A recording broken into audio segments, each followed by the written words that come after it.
ప్రకాశం జిల్లాలోకి ఎప్పుడు వచ్చినా నాకు నా పాదయాత్ర గుర్తొస్తుంది. ఈ రోజు నేను నడుచుకుంటూ వస్తున్నప్పుడు అందరినీ కలిసా, గట్టిగా నా చేయి లాగారు. నాకు యువగలం పాదయాత్ర గుర్తొచ్చింది. మీరు చూపించిన ప్రేమ ఇంకా నా చేతి పైన ఉంది. అందరు నా చేతులు గీరారు, ఒకరు నా చేయి కూడా కొరికారు. మీరు నా పైన చూపించిన ప్రేమ, అభిమానం నా జీవితంలో ఎప్పుడు మర్చిపోనని ఈ సభాముఖంగా ప్రకాశం జిల్లా ప్రజలందరికీ నేను తెలుపుకుంటున్నా.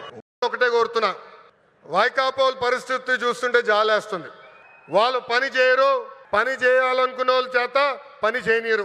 ఈరోజు కొత్తగా చెప్తున్నారు ఈ ప్లాంట్ల ద్వారా ఏదో అయిపోతుందని.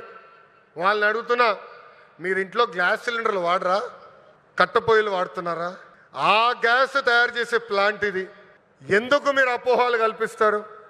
రండి, ప్లాంట్ చూడండి, వెళ్ళి మీ నాయకుడు చెప్పండి. అంతేగాని ఈ ప్లాంట్కి అడ్డు పడితే ఎర్ర బుక్లో మీ పేరు ఉంటుందని ఈ సభాముఖంగా వైకాపా నాయకులు నేను హెచ్చరిస్తున్నా. మంచి పని చేసాక వచ్చా, దమ్ము ధైర్యంతో ఈరోజు నిలబడి చెప్పగలుగుతున్నా. 10 నెలల్లోనే ఎవ్వరు ఉంచిన విధంగా ప్రకాశం జిల్లాకి నేను ఈ ప్లాంట్ తీసుకొచ్చా. అంతేగాని తప్పుడు ప్రచారం చేస్తే నేను మిమ్మల్ని వదిలిపెట్టనని ఈ సభాముఖంగా వైకాపా నాయకులకు నేను హెచ్చరిక చేస్తూ, మీ ఇచ్చే ముందర నేను అనేక మందితో మాట్లాడా.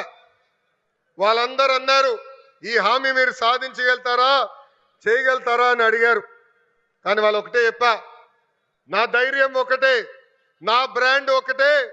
ఆ బ్రాండ్ పేరు 3 అక్షరాల సిబిఎన్. మొన్న ఢిల్లీలో ఒక ఇంటర్వ్యూకి వెళ్ళా. అక్కడున్న విలేకరుని నన్ను అడిగాడు, తెలంగాణకి హైదరాబాద్ ఉంది, తమిళనాడుకి చెన్నై ఉంది, కర్ణాటకకి బెంగళూరు ఉంది, ఆంధ్ర రాష్ట్రానికి ఏముందని అడిగారు. అతన్ని ఒకటే చెప్పా, మాకు చంద్రబాబు నాయుడు గారు ఒక బ్రాండ్ ఉన్నాడు, అందుకే మా రాష్ట్రం రూపురేఖలు మేము మార్చబోతున్నామని.